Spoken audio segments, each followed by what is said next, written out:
오늘 말씀의 제목은 처음 사랑을 회복하려면 어떻게 해야 하느냐.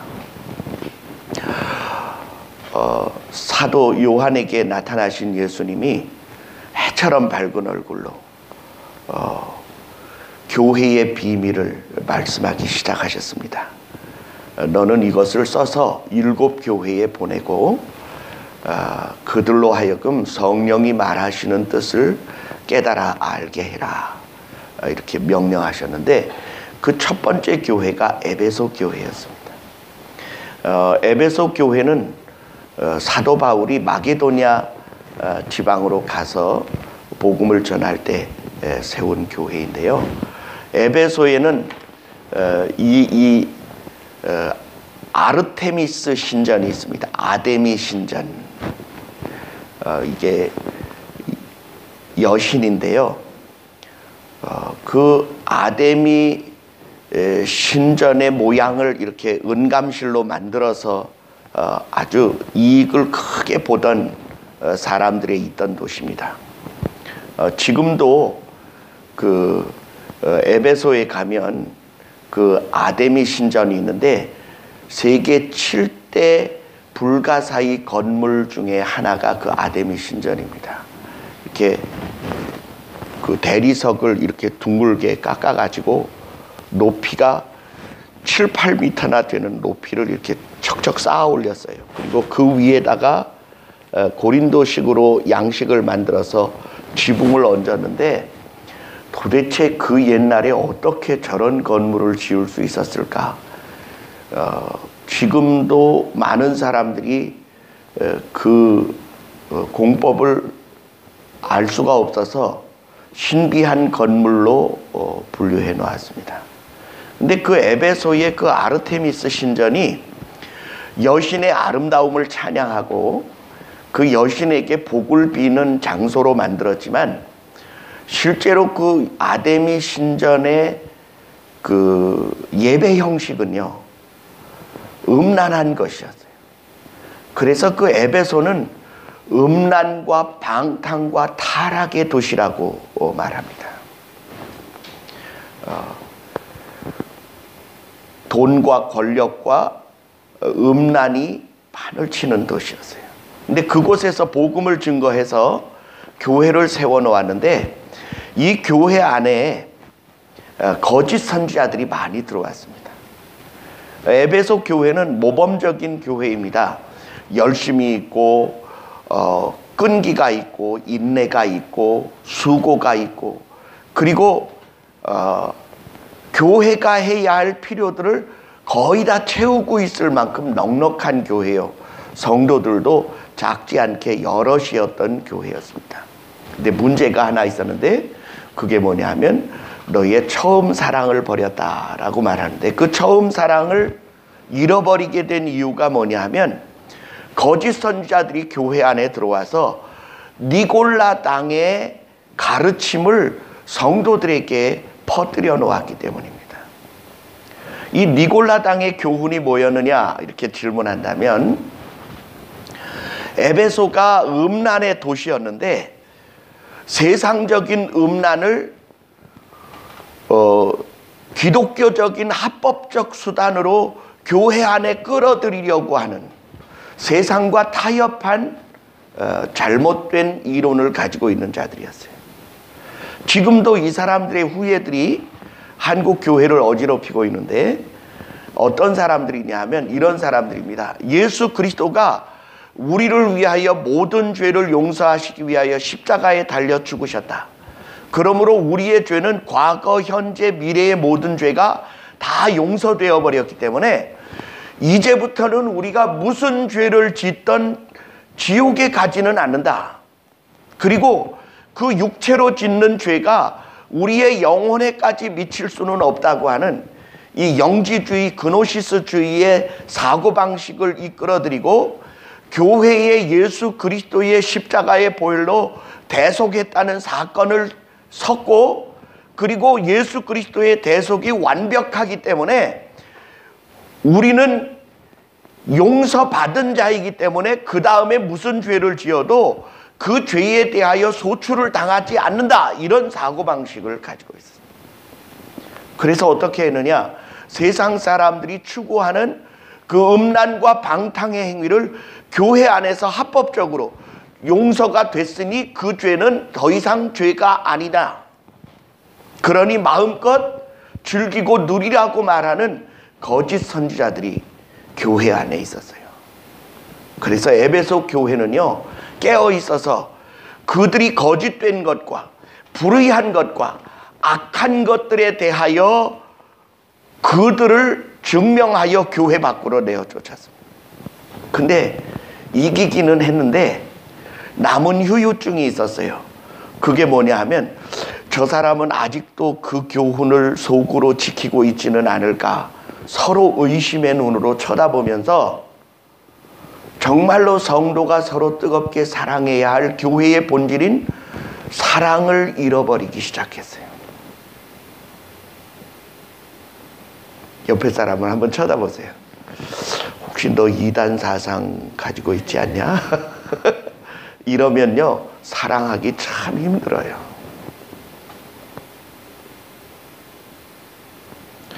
예수님이 우리 죄를 용서하신 것은 맞습니다. 그러나 죄 용서받은 사람은 그 용서받은 은혜에 너무나 감사하고 감격해서 옛사람을 벗고 새사람으로 살며 하나님이 기뻐하시는 일을 그 주된 삶의 목적으로 삼아 그리스도를 알아가고 배워가고 닮아가고 그의 삶의 열매를 성령의 열매로 맺어가야 합니다. 그런데 이들은 잘못됐어요. 죄 용서받았으니까 이제는 더 이상 우리가 짓는 것은 죄가 아니니까 걱정하지 말아라. 그래서 죄 짓는 일을 아무렇게나 하게 되었다는 사실입니다. 이들은 율법은 이미 예수의 십자가로 깨어지고 폐기되어서 사라졌기 때문에 더 이상 우리는 율법에 지배받거나 간섭받지 않는다고 생각했어요. 이들을 가르쳐 율법 폐기론자라고 말해요. 우리 한번 따라합시다. 율법은 폐기된 것이 아니라 여전히 불법을 저지르는 자들에게 시퍼렇게 살아있다. 아멘. 여러분 잘 생각해 보세요. 율법의 더 이상의 행위가 우리에게 벗어난 것 같지만 실제로 그 율법은 폐기돼서 없어진 건 아닙니다. 그러면 우리가 율법을 지켜야 하느냐? 아니, 그게 아니고요. 우리는 완성된 사랑의 법인 예수 그리스도의 사랑을 실천하면 그 율법은 그 사랑 안에서 이루어지고 성취되는 거예요. 만약에 우리가 예수 그리스도로 죄사함을 얻었으니까 살인을 해도 괜찮고 거짓말을 해도 괜찮고 도적질을 해도 괜찮다, 말이 좀 이상하지요. 안 됩니다, 그렇게 하면. 근데 실제로 율법을 폐기됐다고 말하는 이들이 한국 교회에 존재하고 있어요. 이단 사상입니다. 이들이 가지고 있는 그 사상을 성경은 니골라당의 행위라 이렇게 말했는데, 너희가 니골라당의 행위를 미워하는 것처럼 나도 그들을 미워한다, 예수님이 이렇게 말씀하세요. 근데 이 니골라당의 행위가 밝혀지고 교회에서 내어 쫓겨졌지만 여전히 그 문제가 남아있어서 성도가 성도를 서로 사랑하며 에베소 교회가 처음 사랑할 때처럼 뜨거운 열정으로 주께 충성하고 봉사할 수 있는 근거를 약화시키게 됐다고 하는 사실이죠. 이 일에 대하여서는 여러분이 잘 아는 이 디오게네스라는 사람이 있어요. 이 디오게네스라는 사람을 순 우리말로는 견유학파라고 말합니다. 견유학파. 견유가 뭐냐면 개견자를 써서요. 이 디오게네스가 이렇게 설파를 합니다. 사람은 개처럼 자유롭게 살아야 행복하다. 그래서 디오게네스는 개처럼 살라고 가르쳤어요, 사람에게. 그러면서 그는 이렇게 말해요. 국가라는 체제가 필요 없고 도덕이나 윤리라는 것에 굳이 매여 있을 필요가 없다. 가정이라는 규칙에도 매일 필요가 없이 개처럼 자유롭게 살아라. 그러면 행복해진다. 유명한 일화가 있어요. 그때가 알렉산더인지는 모르지만 황제가 말이에요, 그에게 가르침을 받으러 왔어요. 그의 집은 커다란 항아리 같이 생긴 이렇게 독 안에 이렇게 거적대기를 깔고 살았는데, 황제가 그를 찾아와서 무엇인가를 좀 묻고 싶어서 먼저 말을 이렇게 뗐어요. 그대가 원하는 것이 무엇인가 말하라. 내가 들어주마. 그랬더니 디오게네스가 황제들을 이렇게 말합니다. 조금 비켜주세요. 나를 따뜻하게 하는 햇빛을 당신이 가리고 있습니다. 그거 외에 더 필요하지 않다고 말합니다. 이 유명한 일화 때문에 디오게네스가 유명해졌어요. 그런데 여러분, 사람은 개처럼 살면 안 됩니다. 개에게는요, 도덕이나 윤리나 질서가 없습니다. 사실은 이 디오게네스의 자유롭게 살고 개처럼 살라고 하는 것을 68혁명에 저 프랑스의 소르본인가요? 아무튼 그 대학의 푸꼬, 라깡, 들레즈 이 사람들이 68혁명을 주창하는데, 그들이 뭘 얘기하느냐면 국가주의를 없애라, 윤리와 도덕을 파괴해라, 모든 인간을 얽어맨 굴레를 깨뜨려라. 그러면 너희가 행복해진다. 그 이야기에 대해 제가 먼저도 잠깐 말씀드렸지요. 기차가 레일을 탈선하면 그거 큰일 납니다. 자동차가 고속도로를 벗어나면 위험해져요. 비행기나 배가 항로를 벗어나면 상당히 위태로워집니다. 그것처럼 사람은 하나님이 정한 규칙과 법도와 질서를 지킬 때 행복해지는 것이지, 그것을 파괴하며 벗어날 때 자유로워지고 행복해진다는 것은 어리석은 발상이에요. 처음에 들을 때는 그것이 굉장히 그럴듯해 보입니다. 왜 한 남자가 한 여자만을 사랑하며 평생을 살아야 하느냐? 한참 피가 끓는 젊은이들은요, 한 남자가 한 여자와 일평생을 살라는 말이 굉장히 답답하고 힘들고 어렵게 느껴져요. 그런데 나이가 들어보면, 아, 여러 여자를 섭렵하고 사는 일이 얼마나 어리석고 미련하고 바보 같은 짓인지를 나이가 들면 깨달아요. 여자도 마찬가지입니다. 그런데 이렇게 철딱선이 없는 아이들에게 개처럼 도덕이나 윤리의 규정에 매이지 말고 자유롭게 살아라, 이 말은 그들에게 있어서는 복음처럼 즐겁게 들릴지 모르지만, 나이가 들면 그것이 자기 인생을 얼마나 처참하게 깨뜨린 사탄의 교훈인지를 깨닫게 되는 때에는 이미 늦은 거예요.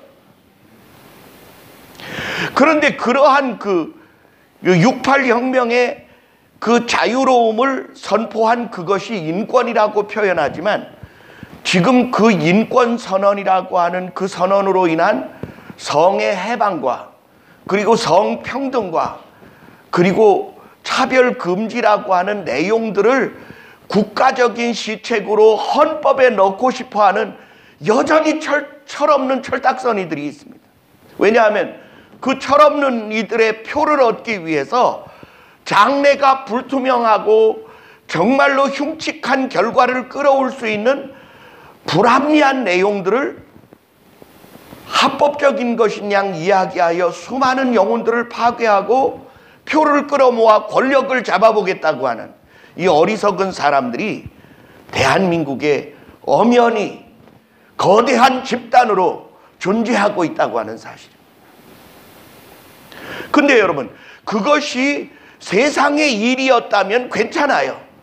그 사단의 세상의 일, 에베소의 그 음란과 방탕의 문화가 교회 안에, 에베소 교회 안에까지 들어온 것처럼 오늘날 한국 교회 안에 성의 해방과 규칙과 질서를 무너뜨리고 자기네들이 하고 싶은 대로 하는 것이 인권이고 그것이 자랑인 줄로 착각하는 사람들이 교회 안에 들어와서 니골라당의 교훈을 가르쳐 성도들을 썩게 만들고 부패하게 만들고 음란과 방탕에 쩔게 만들어서 결국 교회가 지향하는 하나님의 선한 사랑과 그 사랑의 마땅한 직책을 약화시키고 오염시키는 결과를 가져오게 된다는 사실. 에베소 교회는 단순히 에베소 교회에 향한 말씀만이 아니고 오늘 우리 이 시대를 사는 우리를 향하여 주님이 직접 하시는 말씀이에요. 은총교회의 성도들이여, 세상의 음란과 방탕의 문화, 저 니골라당의 가르침이 너희 안에 들어오지 못하게 하라고 명령하고 계시는 것입니다.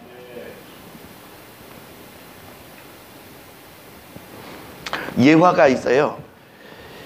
시체는 아무리 아름답게 꾸미고 화장하고 분장을 시켜도 살아있는 사람만큼 아름답지 않습니다.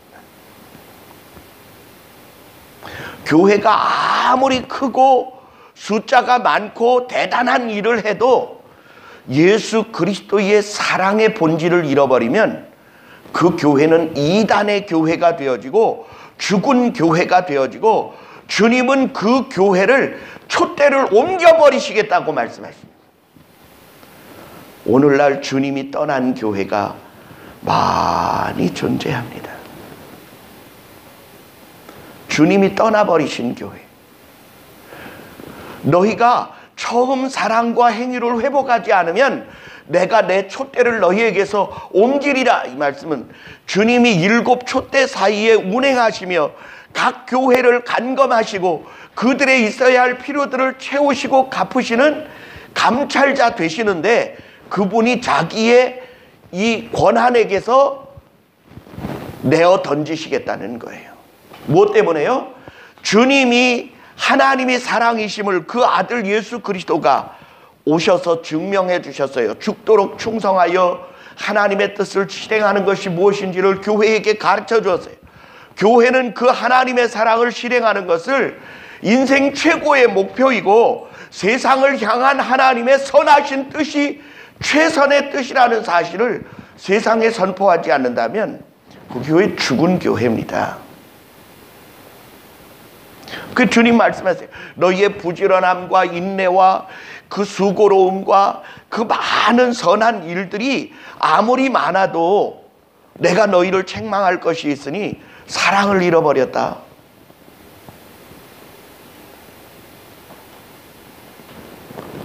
요즘 그렇게 말하죠. 하우스는 샀는데 패밀리는 잃어버렸다. 그게 무슨 소리예요? 집은 샀는데 가정이 깨진 거예요. 아파트는 40평, 50평짜리를 샀는데 가족이 깨졌어. 아내는 남편을 안 사랑해. 남편도 아내 안 사랑해. 부모가 자식을 사랑 안 해. 자식이 부모를 사랑 안 해. 그 깨진 가정이에요. 100평짜리 아파트에 살아도 서로 사랑하지 않는 그곳은 가정이 아닙니다. 그냥 집일 뿐이에요.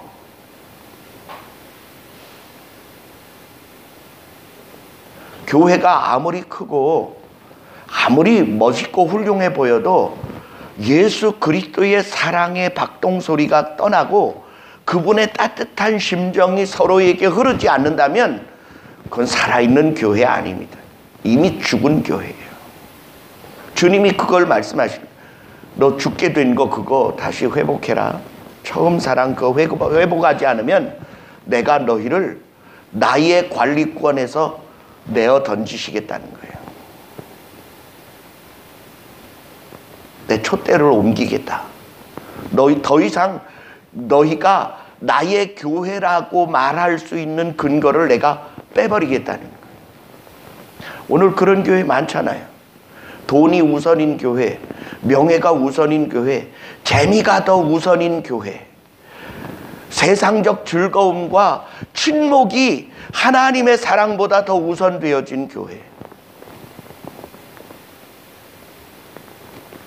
그래서요, 여러분, 좀 미안한 이야기지만 기껏 운영되는 이유가 돈 때문이고, 그리고 기껏 운영되는 이유가 변질된 사랑 때문이라면 존재 이유가 없어요.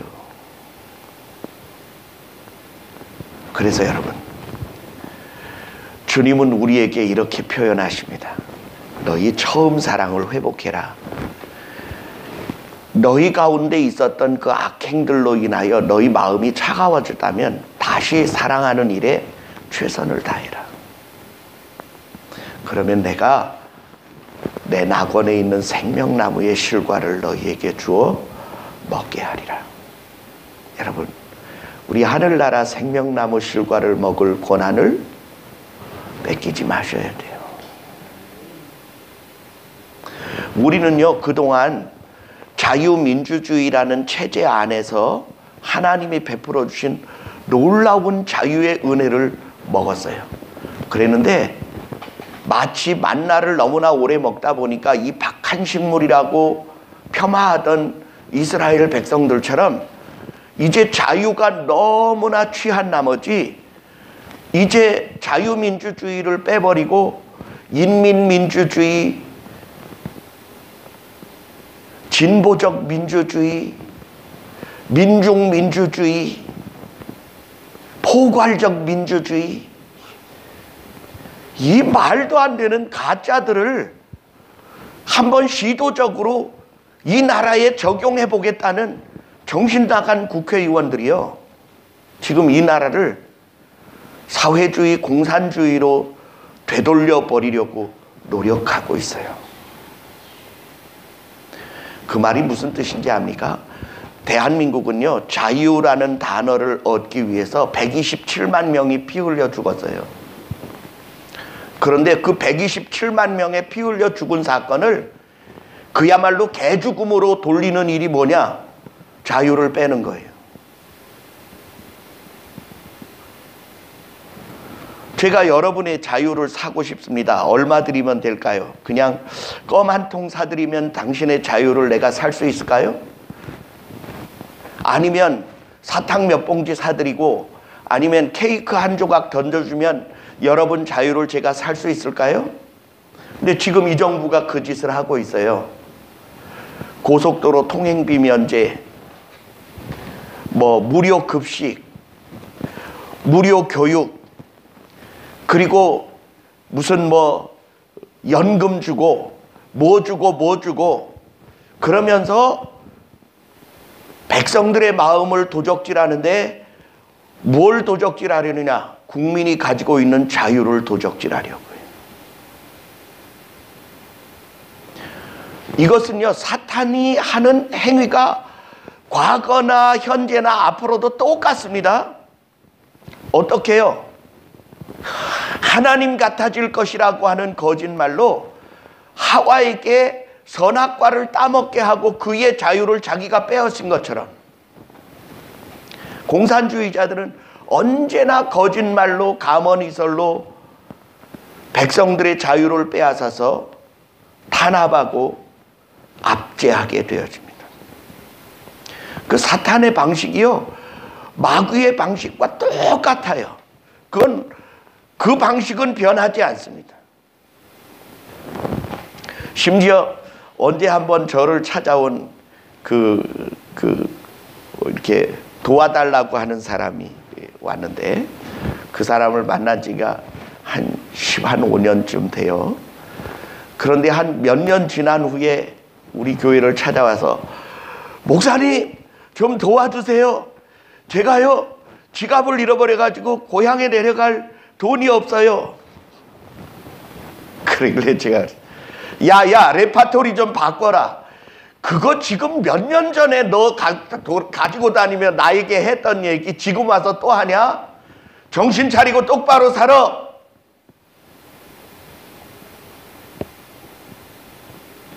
그 사람은 아직도 그 지갑을 잃어버려서 고향에 못 내려가가지고 10년째 떠돌고 있는 것 같아요. 근데 그 말처럼 마귀는 과거에 했던 행위와 지금에 하는 행위가 똑같은데도요, 백성들이 그 감언이설에 잘 속아 넘어간다는데 이게 참 문제가 있어요. 저는 여러분에게 권합니다. 주님이 왜 우리를 위하여 피 흘려 죽으셨느냐? 우리를 타락하고 방종하며 행복하게 하려고 죽으신 것 절대로 아닙니다. 우리로 하여금 자기가 우리를 사랑한 것처럼 우리가 사랑하며 교회를 회복시켜 세상을 변화시켜 갈 것을 우리에게 명령하고 계시는 거예요. 근데 교회가 그 사랑의 사명을 잃어버리고 엉뚱한 데에다가 관심을 둘 때, 쉽게 말하면 뭐 세습을 하는 데에다 관심을 두고, 누가 권력을 잡는가에 관심을 두고, 누가 실세가 되느냐에 관심을 두고, 누구의 편에 줄을 서느냐에 관심을 두어가지고 교회가 두 쪽, 세 쪽, 네 쪽으로 나누어지게 하는 그 방식 또한 사탄이 교회를 쪼개는 사단의 방식이라는 사실을 잊어버리지 마시기를 바랍니다. 그런데 여러분, 예수 그리스도의 사랑을 실천하면요, 신분의 차이를 막론하고 지역의 차이를 막론하고 배우고 안 배우고 똑똑하고 안 똑똑하고를 막론하고 한 덩어리가 돼요. 우리 한번 따라합시다. 예수 사랑은 모든 사람을 하나가 되게 한다. 무엇으로요? 사랑으로요. 그러므로 우리는 힘써 기도해야 할 일이 뭔지 아십니까? 우리 안에 그리스도의 사랑이 선명하게 드러나게 해달라고. 그리고 이 사랑을 식어버리게 만들고자 하는 사탄의 교묘한 감언이설들과 수많은 수단과 방법들을 거절하게 되시기를 주의 이름으로 축원합니다. 제가 이렇게 목회를 하다 보니까 때로는 주머니가 비는 때가 많아요. 그때마다 이 일을 하면 한 달에 얼마 들어올 텐데, 저 일을 하면 얼마쯤 생길 텐데, 그런 유혹이 사방에서 옵니다. 근데 바보같이요, 미련하게 그냥 나는 하나님 일만 하겠다, 그리고 다른 방법을 사용하지 않으려고 무지 애를 썼어요. 그랬더니 하나님이 다른 거 안 하고 또 할 수 있는 길을 열어주시더라고요. 우리 한번 따라합시다. 우리가 힘써 사랑하려 하면 주께서 도우신다. 아멘. 예. 우리가 힘써 우리의 기본적인 본질과 진리를 수호하려고 하면 주님 도와주세요. 저는 그거 하나 확실합니다. 우리 성도가 다 떨어져서 아무도 없어도 하나님은 이제 조 목사 안 굶긴다는 사실을 확실하게 믿어요. 아멘 안 하셔도 괜찮아요. 하나님은요, 수많은 방법을 가지고 계세요. 우리 한번 따라합시다. 주여, 나를 도우소서. 내가 주의 사랑을 실천하는 사람이 되기를 원합니다. 주여, 내가 주의 교회를 사랑 넘치게 하는 기도자가 되고 봉사자가 되고 헌신자가 되기를 원합니다. 그러면 여러분, 도와달라고 안 해도 주님이 자기의 사랑을 실천하는 자를 안 사랑하실 수 없어 사랑하시고요, 아끼지 아니하실 수 없어 아끼세요. 주님의 본질에 우리가 동참하게 되어져서 에베소 교회를 향하여 근심하시던 그 말씀이 우리 교회를 향하여서는 너희가 지극히 작고 보잘것없고 연약할지라도 내가 너희를 기뻐하노라. 적은 무리여 두려워 말라. 아버지께서 그 나라를 너희에게 주시기를 기뻐하시느니라. 그런 말씀이 우리에게 적용되어 줄 수 있게 되기를 바랍니다. 옆에 있는 사람 쳐다보시고 하세요. 사랑할게요. 사랑합시다. 아멘. 기도하겠습니다. 사랑의 아버지 하나님, 에베소 교회의 혼란과 아픔과 진통을 통하여 진정한 사랑의 회복이 무엇인지를 깨닫게 하신 주님, 정말로 우리 교회가 살아 움직이며 하나님을 기쁘시게 하며 주님을 영광되게 하기에 부족함이 없는 온전한 교회 되어지기를 원합니다. 주님 우리에게 베푸신 그 사랑 우리가 힘써 행할 수 있도록 인도하여 주시사, 내가 새 계명을 너희에게 주노니 서로 사랑하라. 내가 너희를 사랑한 것 같이 너희도 서로 사랑하라 말씀하신 그 아름다운 계명을 지키는 일에 최선을 다할 수 있도록 주님 은혜 베풀어 주옵소서. 오늘도 우리가 말씀을 통하여 주님의 뜨거운 가슴과 그의 사랑을 깨달아 싸우니 주여 엉뚱한 일에 우리의 수고가 헛되이 흘러가지 않게 하시고 참으로 생명나무 과실을 얻어먹기에 부족함이 없으며 주의 특별한 사랑과 보호와 관심과 관찰 아래 있는 교회와 촛대가 되어줄 수 있도록 주여 우리를 새롭게 변화시켜 주옵소서. 예수님 이름으로 감사하며 간절히 기도하옵나이다. 아멘. 아멘.